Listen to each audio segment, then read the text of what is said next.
یہ مشاہدہ ہے کہ یہاں کے لوگوں کے دل صاف ستھرے ہوتے ہیں۔ اللہ کرے کہ ہمارا یہ تجربہ مبنی پر صداقت ہو، ورنہ اونٹ کا کینہ دنیا میں مشہور ہے۔ اونٹ اپنے اندر بہت خطرناک کینہ پالتا ہے، اور اردو میں ایک کہاوت ہے کہ نہ جانے اونٹ کس کروٹ بیٹھے گا، لیکن الحمدللہ اللہ رب العزت نے اس علاقے کے بچوں میں اور بچیوں میں زبان کو جس انداز میں موڑا، وفاداری، صداقت، امانت، دیانت، اطاعت اور انقیاد یہاں کے علاقے کے لوگوں میں پایا جاتا ہے۔ بہت سے علماء نے سوچا ہوگا شاید کہ مہمان نے اپنے خطبے میں انما المؤمن کالجمل الانف والی روایت کیوں پڑھ دی؟ کچھ لوگ تو نتیجے پر پہنچ بھی گئے ہوں گے، لیکن میں اس کی وضاحت کرتا ہوں کہ میں جملستان میں بیٹھا ہوں، یہ اونٹوں کا علاقہ ہے۔ اسلام کسی بھی چیز کو نیگیٹو نظریے سے دیکھنے کے بجائے پوزیٹیو تھنکنگ کی طرف لے جاتا ہے۔ منفی فکر یہ اسلام کا پیغام نہیں ہے۔ فقہ اکبر میں امام اعظم ابو حنیفہ رضی اللہ تعالیٰ عنہ کے حوالے سے یہ بات آئی کہ اگر کسی ایک آدمی میں 99 شقیں کفر کی ہوں، 99 شق، ایک شق اگر ایمان کی ہے تو اس کو مومن ہی سمجھا جائے گا، اس کی تکفیر نہیں کی جائے گی۔ یہ پیغام سنو کہ ہماری سوچ، ہماری فکر مثبت ہونی چاہیے، پوزیٹیو ہونی چاہیے۔ تو ایک منفی بات تو میں نے رکھی کہ اونٹ کا کینہ مشہور ہے، لیکن حضور مثبت پہلو پر لے گئے۔ ابن ماجہ کے مقدمے میں یہ روایت ذکر کی گئی ہے۔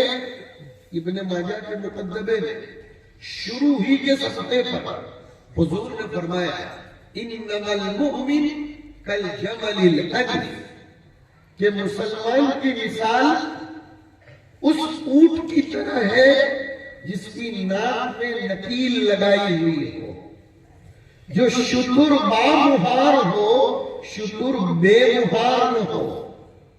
اور وجہ تشبیہ بھی بلاغت کے شہسوار، بلکہ بلاغت کو خود جس پر ناز ہے۔ ہماری مراد فداہ ابی و امی سیدنا و مولانا محمد الرسول اللہ صلی اللہ علیہ وسلم ہے۔ آپ نے وجہ تشبیہ خود بیان فرمائی کہ حیثما قید انقاد۔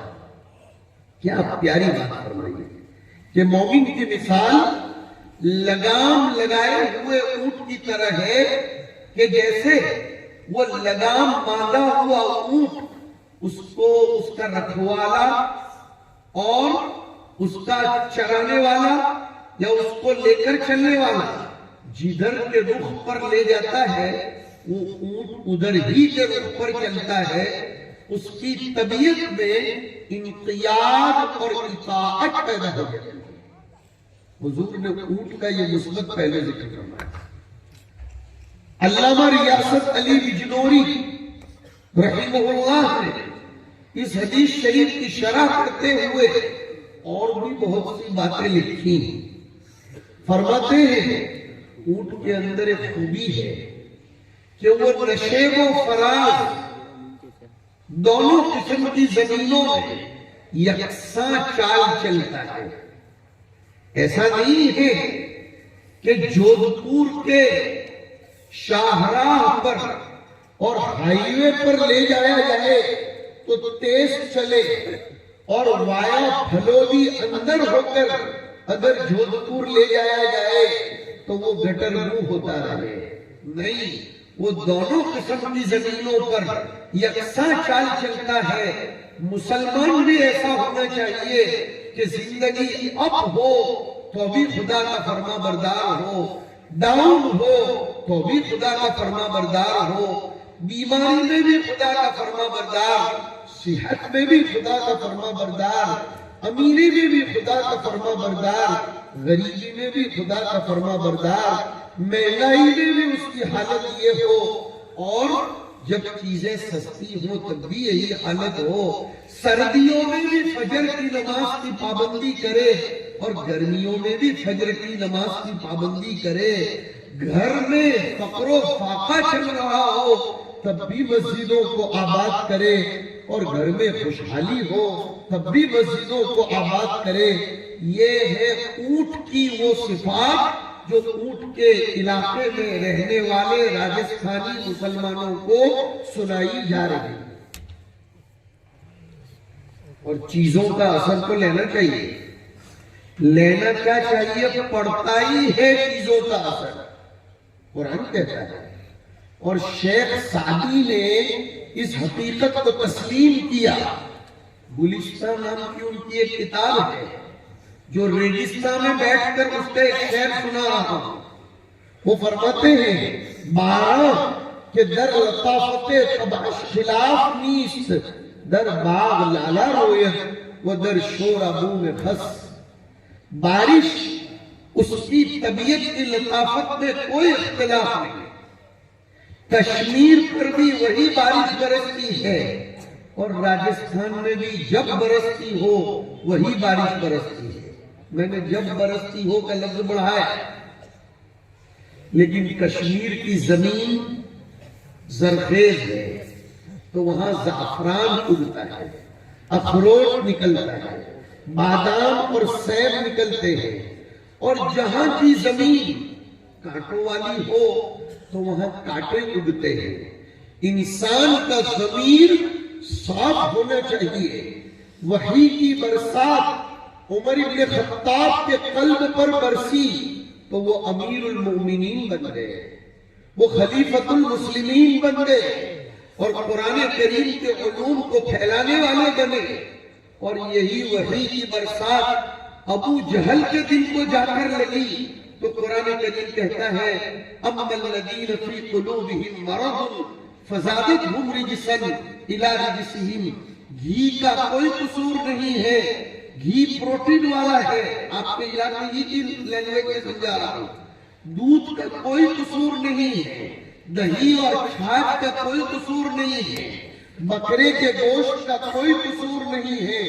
صحت مند کھا لے تو اس کی صحت میں اضافہ ہوتا ہے، اور ہاضمے کا مریض اگر کھا لے تو پھر اس کو اتنے دست لگ جاتے ہیں کہ وہ بے دست و پا بن جایا ہے۔ قصور گوشت کا نہیں ہے، قصور گھی کا نہیں ہے، قصور ضمیر کا ہے، قصور ہاضمے کا ہے۔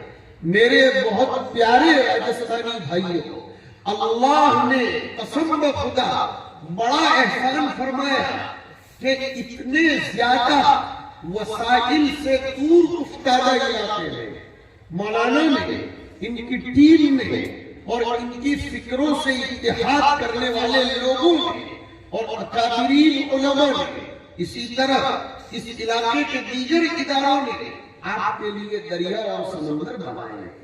اور اس لیے یہ پیغام ہے میرے تمام بھائیوں سے کہ لئن شکرتم لأزیدنکم۔ اس قسم کے اداروں کا، اس قسم کے مکاتب کا، اور اس قسم کی دعوت و تبلیغ کا جتنا شکریہ ادا کرو گے یہ سلسلہ نسلوں میں چلتا رہے گا۔ اور اگر ناشکری کی تو خدا کا بہت شانی استغنا کے ساتھ اعلان ہے کہ وَلَئِن كَفَرْتُمْ إِنَّ عَذَابِي لَشَدِيدٌ، کہ اگر تم نے ناشکری کی، اگر تم نے اس بہتے ہوئے دریا سے، ان اداروں سے، ان مکاتب سے، ان فکر کرنے والے علماء سے یہ نہتے، کوئی 1500 2000 روپے تنخواہ ہوتی ہے کیا اس زمانے میں؟ تیل کا ڈبہ نہیں آتا ہے، اور وہ بھی ابھی کچھ سستا ہوا اس لیے۔ اب آپ سنو گے ہم مولویوں کو مارکیٹ کا بھی علم رہتا ہے، وہ تو تم لوگوں نے ایسا سمجھ رکھا ہے کہ مولوی کو کیا، یہ وہ مولوی ہی تو ہے جس نے ہاسپٹل بھی بنایا اور اسکول بھی بنایا، اور خدا کرے کہ ان کی زیادہ تر توجہ مدرسے ہی پر رہے، خدا کے واسطے ان کی ان فکروں کو دوسرے لوگ لے لو اور ان کی پوری توجہ مدرسے کے اوپر رہنے دو۔ خدا ان کی ٹیم کو سلامت رکھے، زندہ با کرامت رکھے کہ اس ایک آدمی نے مدرسے سے فراغت پا کر علاقے کی ہمہ جہتی ضرورتوں کو محسوس کیا۔ تم نے علماء کی طاقت کو سمجھا کیا ہے؟ علماء کے بارے میں ہم کوئی چیز بولنے سے پہلے یہ سوچیں کہ جن کی محنتوں کے صدقے طفیل ہماری نسل ایمان پر باقی ہے، کسی معصوم بچیاں کتنا شاندار قرآن پڑھ رہی ہیں، کتنا شاندار قرآن پڑھ رہی ہیں۔ یہ بچہ جب شروع میں نے اس کی تلاوت سنی تو مجھے ایسا لگا شیخ حرک یہاں آئے اور کیسی اداؤں میں یہ قرآن کو گنگنا رہا تھا۔ میں نے اپنے آنسوؤں پر کنٹرول کیا، اور جو بچے تقریر کر رہے تھے اور اسی طرح جن بچیوں نے قرآن کریم کی تلاوت کی، ایسا لگ رہا تھا جیسے عرب کے کسی باوسائل ادارے میں بیٹھ کر ان کی تربیت کی جا رہی ہو۔ جبکہ مجھے معلوم ہے مولانا کے پاس گواہی لینے کی ضرورت نہیں ہے کہ کئی دفعہ ایسا ہوتا ہوگا کہ ان مکاتب کے اساتذہ کی تنخواہوں کے لیے کتنا آگے پیچھے کرنا پڑتا ہوگا۔ میرے بھائیوں، علماء کی قدر کرو، اداروں کی قدر کرو، اور اب جا کر ایک لمبے عرصے کے بعد میری بات کو قیمت سے سمجھو، اور بہت اہم بات کی طرف اب جا رہا ہوں۔ درمیان میں بہت سے سال ایسے گزرے تھے کہ امت اپنی ہلاکت کا رونا رو رہی تھی، اور وہ مختلف قسم کے لیبوریٹری میں جا کر اپنے پیٹ کو، اپنے دماغ کو، اپنے دل کو، اپنی سوچ کو، اپنی فکر کو وہ جچوانا چاہ رہی تھی، لیکن اس کو کوئی لیبوریٹری نہیں مل رہی تھی، اس کو کوئی وہ لیبوریٹری چلانے والا نہیں مل رہا تھا، اس کو مشینیں تو تھی لیکن ڈائیگنوسس کرنے والا، مرض کی تشخیص کرنے والا کوئی نہیں تھا۔ مرض کی تشخیص کرنے والا ایک بندے خدا مالٹا کی جیل میں پہنچایا ہے۔ سنو اس بات کو، خدا کول کا پھول کیچڑ میں سے ہی ظاہر کرتا ہے، اور پھر وہ دنیا کو لہلہاتا ہے۔ دنیا سسک رہی تھی، بلک رہی تھی، پریشان تھی، انگریزوں نے ملک کی اینٹ سے اینٹ بجا دی تھی۔ ہندوستان کا انسان یہ ششتر حیران پریشان تھا، اور ایسا لگ رہا تھا کہ یہ وہ دھرتی جس پر سب سے پہلا منشیہ اترا تھا، یہ وہ دھرتی جس نے انسانیت کو اپنے جھیلوں میں سمویا تھا، جس نے اپنے دامن میں انسانیت اور آدمیت کو لیا تھا۔ میری مراد بالاتفاق پوری دنیا کے جد امجد سیدنا آدم علیہ السلام ہے۔ اس دھرتی کی اینٹ سے اینٹ بجائی جا رہی ہے، اس دھرتی کے کلچر کا جنازہ نکالا جا رہا تھا، اس دھرتی پر سے انسانیت کو رخصت کیا جا رہا تھا، اس دھرتی میں ظلم و بربریت کا دور دورہ تھا، اس دھرتی میں آزاد انسانوں کو فکری اور ذہنی طور پر غلام بنایا جا رہا تھا۔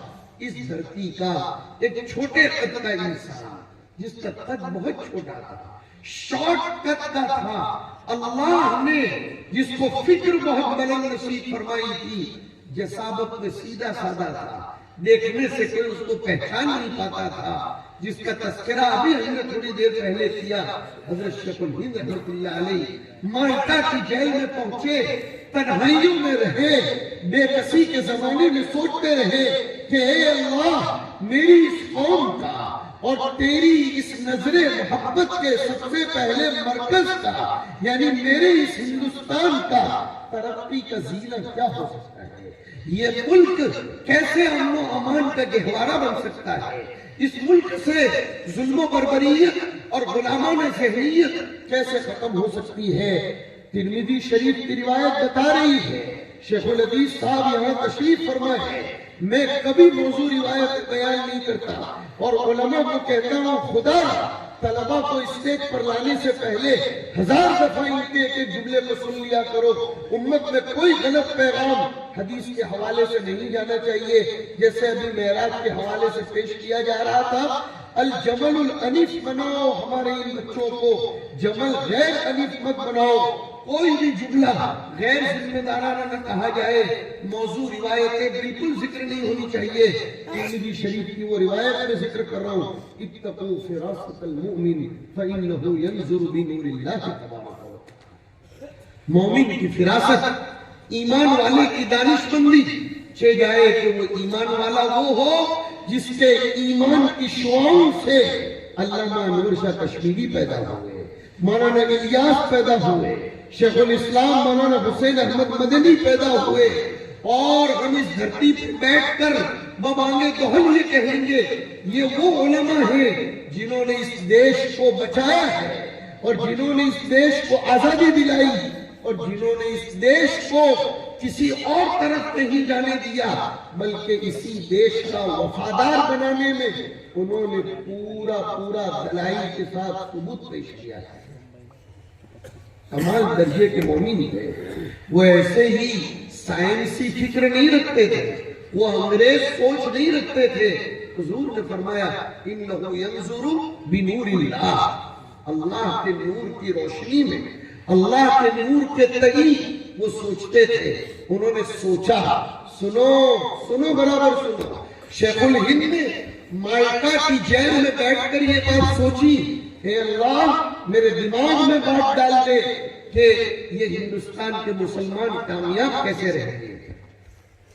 یہ چھوٹے موٹے آدمی کی سوچ نہیں تھی، میں نے ابھی کہا سلسلہ حضور سے چلتے چلتے شیخ الہند کے دل تک آیا تھا۔ علماء امتی کا انبیاء بنی اسرائیل، یہ موضوع روایت تو نہیں، سند میں چاہے کچھ کلام ہو لیکن اس کا عنوان اور اس کا مضمون مضبوط، مؤید اور مستحکم ہے۔ چنانچہ ایسے آدمی نے جب سوچا تو اللہ نے ان کے دل میں بات ڈالی کہ ہندوستان کا مسلمان ترقی کی راہوں پر چل سکتا ہے تو انگلش میڈیم اسکولیں کھول کر نہیں۔ یہ غلط سوچ ہے جو پیسے بنانے کے دھندے کے طور پر پیش کی جا رہی ہے، ورنہ شیخ الہند یہ بات بھی کہہ جاتے ہمیں اسکولیں قائم کرنے سے انکار نہیں ہے، لیکن مرض کا علاج انگلش میڈیم اسکول نہیں ہے۔ بات پوری سمجھیے، ہم مخالف نہیں ہیں، مگر یہ جو کہا جا رہا ہے کہ مسلمانوں کو ورثہ حیرت سے نکالنے کے لیے، مسلمانوں کو غربت اور جہالت سے نکالنے کے لیے انگلش میڈیم اسکول کوئی رول ادا کر سکتی ہے، ہرگز نہیں، کسی بھی صورت میں نہیں۔ اس نظریے سے کسی بھی درجہ اتفاق نہیں کیا جا سکتا، بلکہ جب سے ایجوکیشن کے نعرے چلے ہیں انسانیت ارتداد کی طرف جا رہی ہے۔ شیخ الہند کے دل پر اللہ نے یہ بات نہیں ڈالی تھی، شیخ الہند کے دل پر اللہ نے بات ڈالی دو چیزیں کر لو ہندوستان ترقی کرے گا۔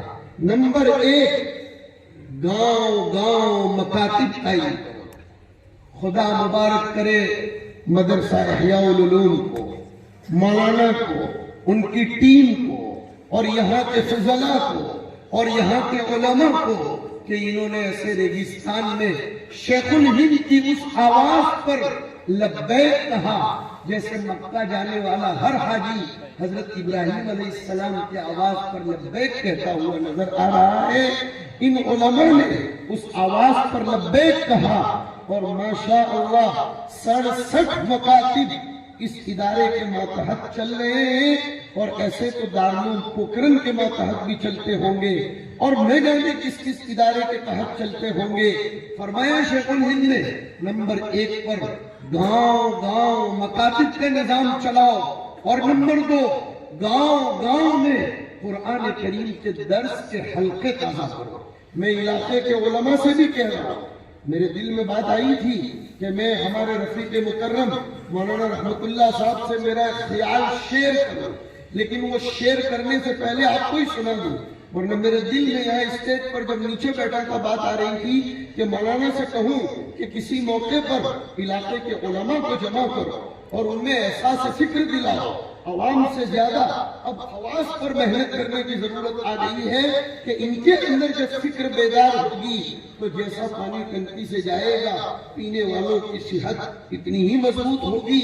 تو دوسرا ہمارا پیغام بتوسط شیخ الہند کے ملفوظ سے یہ ہے کہ دیہاتوں میں بھی قرآن کریم کی آیات کا پیغام سنایا جانا چاہیے۔ اس کے لیے کوئی ضرورت نہیں ہے کہ پمفلیٹ چھپا جائے اور سوشل